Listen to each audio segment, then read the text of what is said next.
Saudara-saudara yang dikasihi Tuhan, kita berjumpa kembali di kanal Forum 195 di episode ke-20 yang merupakan bagian kedua dari topik Tritunggal kita dengan judul Allah sebagai esensi. Alkitab dengan sangat jelas bersaksi Allah adalah roh. Sampai di sini sebenarnya kita sudah langsung stuck. Sudah tidak bisa membahas apapun. Secara dunia manusia, kita tidak memiliki definisi yang pasti mengenai apa dan bagaimana yang dikatakan tentang roh itu. Konsekuensinya, kita tidak bisa menyederhanakan arti roh dengan cara apapun. Juga tidak bisa kita analogikan atau kita padankan entah sebagai apapun. Karena kita tidak bisa melihatnya. Bahkan kita tidak bisa merasakannya dengan indera kita. Sekalipun demikian, Alkitab tetap menjelaskan tentang roh Allah ini di dalam segala keterbatasannya. Mengapa saya katakan dalam segala keterbatasan Alkitab? Kita harus sadar, Alkitab sendiri tidak akan pernah mampu menjelaskan dengan lengkap tentang Allah. Jangankan mengenai Allah, sebagaimana dikatakan di Yohanes 21 ayat 25. Segala perbuatan Yesus Kristus sebagai manusia juga tidak mampu dicatat Alkitab. Apakah artinya itu semua? Saudara-saudara yang terkasih, kita harus menanamkan di dalam kepala kita, jangan pernah membingkai Allah sebatas dengan isi batok kepala kita. Jangan merasa Anda memiliki novum baru atau bukti baru tentang Allah yang seolah tidak mampu digali atau yang luput dari perhatian para bapa gereja mula-mula. Pendapat Anda itu sangat gegabah. Mereka, para bapa gereja yang hidup sedemikian saleh pun tetap berhati-hati menggali Alkitab demi melahirkan doktrin Tritunggal. Bagaimana Anda bisa mengatakan bahwa Anda menemukan novum baru dan dalam segala kepongahan Anda merendahkan para bapa gereja mula-mula? Para bapa gereja mula-mula membuat intisari Tritunggal dari Alkitab hanya dengan tujuan menjaga umat tentang keunikan Allah kita, di mana Allah kita didefinisikan dengan tidak tanggung-tanggung, yaitu ketunggalan yang unik, baik secara jasmania maupun secara rohania. Inilah yang akan kita dalami di episode ini.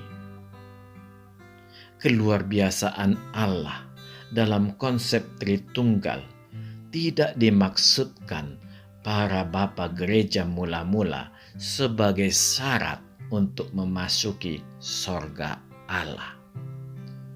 Bukan itu intinya, sekalipun memang tidak bisa kita abaikan. Karena memanglah kita tidak akan pernah mampu mengenali Allah secara total dalam ketritunggalan ilahinya. Karena kita hanyalah makhluk ciptaan yang memiliki keterbatasan. Jadi, kita tidak perlu khawatir bahwa kita tidak akan selamat bila tidak mampu menjelaskan tentang Tritunggal Allah. Tetapi, kita juga tidak boleh sembarangan dalam mengenali Allah kita. Karena sikap sembrono kita itu justru bisa menghilangkan keselamatan kita. Sebab kita sudah keliru memahami Yesus Kristus sebagaimana yang dikatakan oleh Alkitab. Jadi, mengenai keselamatan itu sendiri tetaplah melalui Tuhan Yesus Kristus. Sebagai catatan, Tuhan Yesus Kristus yang dimaksud Alkitab itu hanya bisa kita kenali melalui Tritunggal yang juga dipersaksikan Alkitab.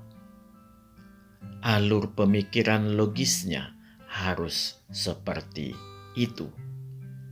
Dengan demikian, kita tidak melakukan kesembronoan. Karena iblis sendiri juga sangat mengenal Tuhan Yesus Kristus. Justru posisi Tuhan Yesus Kristus sebagai Sang Firman yang menjadi manusia yang bernama Yesus Kristus itulah yang membuat iblis uring-uringan. Arti realnya, memang iblis sendiri juga memberi kesaksian tentang ketritunggalan ini. Kita harus ingat, sebelum iblis diusir, dia adalah warga negara sorga juga. Dia malaikat yang gilang gemilang, yang merupakan salah satu malaikat berstatus panglima perang Allah. Anehnya, sekarang justru orang-orang yang mengaku Kristen yang malah ingin meruntuhkan doktrin Tritunggal. Tidak cukup dengan itu, mereka melecehkan para bapa gereja mula-mula. Inilah yang akan kita persaksikan, perbedaan yang sangat vital, di mana para bapa gereja tetap menegakkan Alkitab. Sementara para orang-orang keblinger itu justru akan meruntuhkan konstruksi Alkitab. Kejahatan orang-orang seperti ini luar biasa. Bila dia tidak bertobat dengan segera, maka semua sudah terlambat dan tidak ada gunanya lagi. Saudara-saudara yang terkasih, yang diminta para bapa gereja hanyalah berpegang teguh pada kebagaimanaan Allah kita yang ternyata tidak tunggal mutlak atau hanya satu pribadi semata. Allah kita sangat kompleks. Para bapa gereja sudah memberikan doktrin Tritunggal untuk kita, yang kita ucapkan setiap hari Minggu di gereja melalui pengakuan iman percaya. Itu sudah lebih dari cukup. Dengan demikian, para bapa gereja mula-mula sudah membentengi kita dari upaya-upaya jahat, sekte-sekte, atau ajaran-ajaran yang ingin merusak Alkitab dengan mencoba memberikan atau mengenalkan Yesus Kristus yang lain. Yesus Kristus yang dimirip-miripkannya dengan yang ada di Alkitab. Tetapi, bila Anda pakai ayat Alkitab untuk menguji Yesus Kristus mereka, maka konstruksi Alkitab akan tercerai-berai. Sangat tampak betapa para bapa gereja mula-mula ketika membuat intisari Tritunggal itu selalu didampingi Roh Kudus Tuhan. Marilah sejenak kita bersama-sama merenungkan kebesaran Allah. Saudara-saudara yang terkasih, sebenarnya kita akan terkejut pada sebuah realita tentang keberadaan Allah di dalam daya tangkap manusia melalui seluruh indera dan seluruh capaian pengetahuan manusia. Bisa dikatakan Allah tidak ada. Bahkan seluruh indera kita tidak akan pernah mampu merasakannya. Sekeras apapun usaha kita, kita tidak akan pernah mencapai diri Allah, sekalipun melalui bekas-bekas yang ditinggalkannya pada ciptaannya. Allah bisa kita rasakan hanya melalui pengenalannya sendiri. Uniknya, justru Dia bisa kita rasakan hanya dalam persekutuan yang sangat mendalam dengan Dia, yaitu persekutuan di dalam roh dan kebenaran. Roh manusia kitalah yang bersekutu dengan roh Allah. Roh manusia kita adalah roh yang suci yang berasal dari Allah. Manusia merupakan satu-satunya makhluk ciptaan yang sangat unik, dikarenakan pada manusia dilekatkan identitas ilahi berupa roh manusia. Merupakan jembatan rohani sebagai media penghubung manusia dengan Allah. Roh manusia kita berada di dalam hati. Kita harus membersihkan hati kita, harus mensucikan hati kita. Dengan demikian, roh manusia yang suci ini berada di tempat yang suci, sehingga dia dapat melakukan persekutuan dengan roh Allah di dalam tempat dan cara yang benar. Inilah arti di dalam kebenaran. Bukan sekedar di kamar tertutup atau tempat yang khusus. Karena Alkitab bersaksi melalui kitab Injil. Kita lihat di Matius 5 ayat 8. Berbahagialah orang yang suci hatinya, karena mereka akan melihat Allah.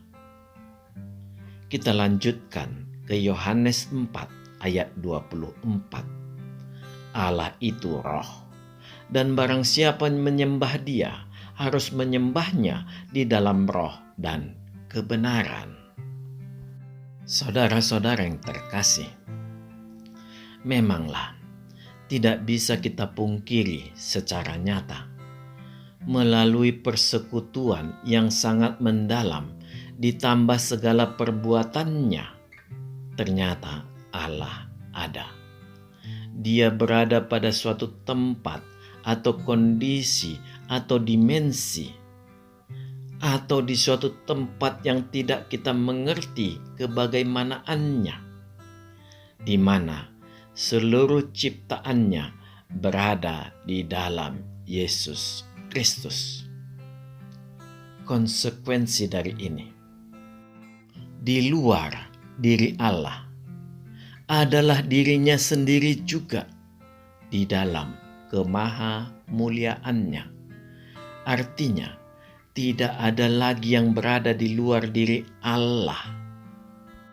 Di dalam skala mata jasmani manusia, hanya ada ketiadaan belaka, seperti alam semesta tercipta di dalam ketiadaan, juga berkembang di dalam ketiadaan.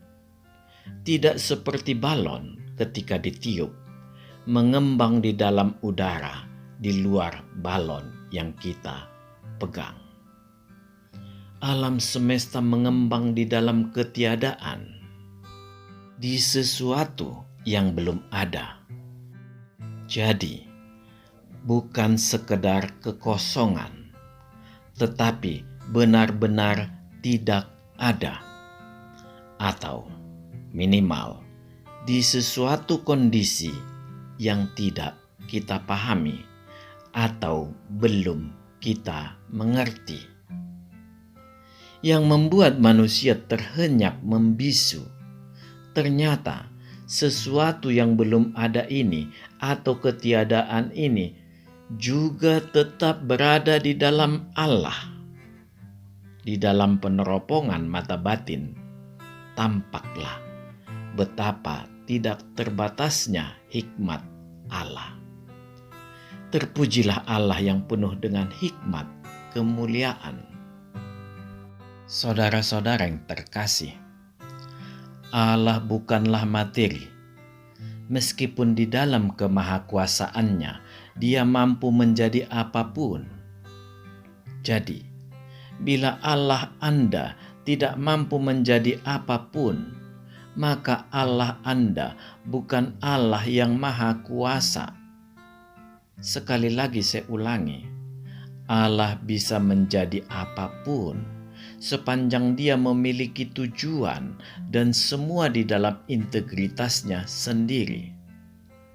Jadi, yang membatasi Allah hanyalah dirinya sendiri, bukan isi kepala kita. Dia memiliki energi karena Dia adalah Allah yang hidup, tetapi Dia bukan energi itu sendiri. Saksi Jehovah memperspektifkan Allah berupa energi melalui salah satu hipostasis Allah, yaitu Roh Kudus, yang mengatakan Roh Kudus adalah energi aktif Allah. Marilah kita melihat hukum kekekalan energi yang berbunyi, energi tidak dapat diciptakan dan tidak dapat dimusnahkan, hanya bisa berubah bentuk. Berikutnya akan kita lihat Allah membolak-balikkan hukum tersebut. Ini hanya memperlihatkan bahwa Dialah sumber segala sumber hukum. Artinya, hukum di bawah otoritas Tuhan. Allah penuh hikmat. Segala hukum yang dikenal manusia diperoleh manusia dari proses pengenalannya atas ciptaan Allah. Allah itu sendiri yang merupakan sumber segala sumber hukum, bahkan sumber segala hikmat. Saudara-saudara yang terkasih, bagaimanapun bentuk hukum kekekalan energi, tetap harus ada yang memulai, harus ada yang menginisiasi, yang mengawali, sekalipun berawal dari bentuk materi, seperti apapun dan sekecil apapun. Dan Allah bukan materi dalam bentuk apapun dan dalam pengertian apapun. Allah adalah Roh. Allah membalikkan ilmu pengetahuan manusia.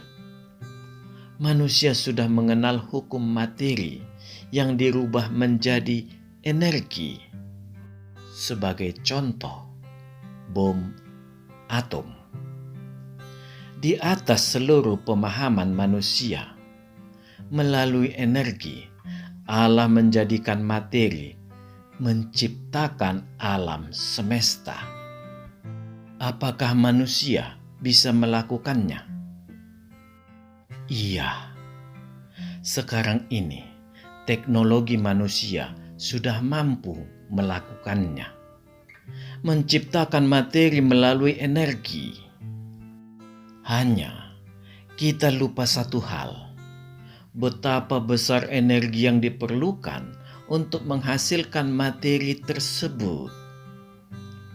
Energi yang dibutuhkan sebuah kota metropolitan untuk menghasilkan materi sebesar butir gula pasir.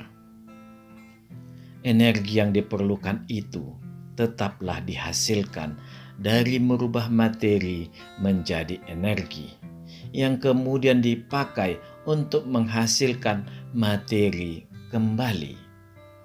Iya, semua masih dalam koridor hukum kekekalan energi, hanya membolak-balik atau mengkonversi energi.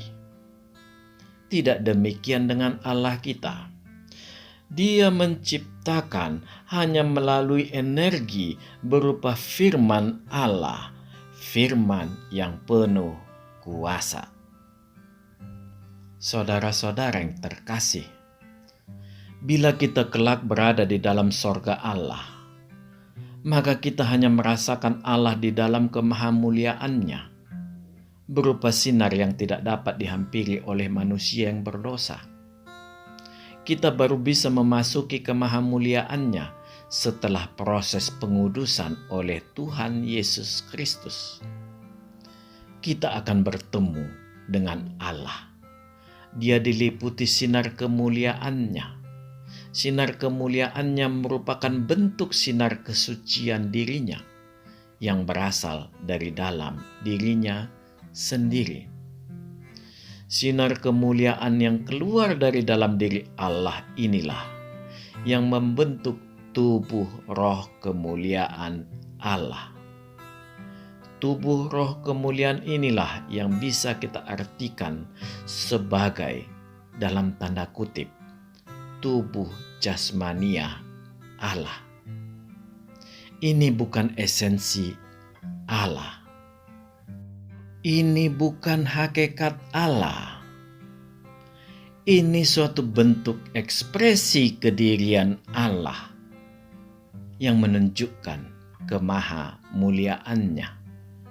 Merupakan bentuk sinar kemuliaan yang tidak terhampiri, yang mewakili seluruh keberadaan dan perasaan Allah yang memancar keluar dari dalam diri Allah. Inilah yang menunjukkan bahwa Allah kita adalah roh yang hidup, bukan benda mati. Segala puji untuk Allah kita. Saudara-saudara yang terkasih, bila kita sudah memasuki tubuh roh kemuliaan yang bagaikan tubuh jasmania Allah ini, maka kita akan masuk ke inti atau nus roh Allah. Di sini kita akan menemukan suatu kemahamuliaan yang tidak terlukiskan. Inilah yang bisa kita sebut sebagai tubuh rohaniah Allah. Inilah hakikat Allah. Inilah Allah. Inilah roh kasih itu. Ketika kita bertemu dengan tubuh rohaniah Allah ini, pada saat inilah kita bertemu dengan Sang Bapa. Dengan demikian, kita bisa mengatakan bahwa inti roh Allah adalah Sang Bapa atau Allah Bapa itu sendiri. Ini akan kita alami kelak ketika semua sudah berada di dalam tubuh kemuliaan Yesus Kristus. Sebagaimana kesaksian Efesus 1 ayat 10. Marilah sedikit kita masuk lebih dalam lagi dengan melihat sedikit ke dalam diri Sang Bapa. Ternyata di dalam diri Sang Bapa, Dia tidaklah sendirian. Dia berada dalam kondisi persekutuan roh dengan Sang Firman dan Sang Roh Kudus. Persekutuan roh yang saling memiliki. Begitu banyaknya di dalam kesaksian Alkitab mengatakan tentang Yesus Kristus sebagai anak Allah yang sudah ada sejak dahulu kala. Dia Alfa dan Omega. Semua itu benar adanya karena Dia berada sebagai Sang Firman, Sang Hikmat Allah. saudara-saudara yang terkasih. Ketiga wujud ilahi ini dikenal dengan istilah hipostasis, suatu eksistensi atau keberadaan nyata yang menjadi dasar kehendak yang sama antara yang satu terhadap yang lain. Ini diartikan bahwa apapun yang dilakukan Sang Bapa atau Sang Firman atau Sang Roh Kudus menjadi dasar yang sama juga, sebagaimana juga pasti dilakukan oleh Sang Bapa atau Sang Firman atau Sang Roh Kudus. Keberadaan real atau hipostasis yang menjadi dasar sebuah kehendak yang ternyata juga menjadi kehendak keberadaan real atau hipostasis yang lain. Dalam kata yang singkat, bila satu hipostasis melakukan suatu hal, maka dua hipostasis yang lain adalah iya dan amin. Jadi, di sini hipostasis hanya dapat diartikan sebagai dasar kehendak yang diamini secara bersama, bukan dasar hakikat. Karena secara hakikat ketiganya adalah sama. Karena ketiganya berada dalam satu tubuh rohania yang satu juga. Inilah hakikat Allah. Kenyataan ini memperlihatkan bahwa tubuh rohania Allah sedemikian hidup. Artinya, memang Allah lah kehidupan itu sendiri. Saudara-saudara yang terkasih, secara global hanya ada dua hal yang bisa kita dalami dari hipostasis, yaitu hakikat atau esensi dan kehendak. Kehendak di dalam skala lebih luar kita artikan adalah suara hati. Kehendak di dalam skala lebih dalam adalah berpikir. Dan lebih dalam lagi adalah kesadaran. Bila kita tarik lebih dalam lagi, akan mengerucut pada hidup. Jadi, semua bermuara pada hakikat yang mati atau hakikat yang hidup. Allah kita adalah hakikat yang merupakan kesempurnaan hidup itu sendiri. Jadi, Allah kita adalah Allah yang memiliki kesadaran dan berpikir. Allah yang berkehendak. Inilah Allah orang Kristen. Segala puji bagi Allah kita. Mari kita dalami sedikit lagi, lebih perlahan, untuk melihat kebagaimanaan ketiga hipostasis Allah di dalam hakikatnya adalah Allah yang hidup.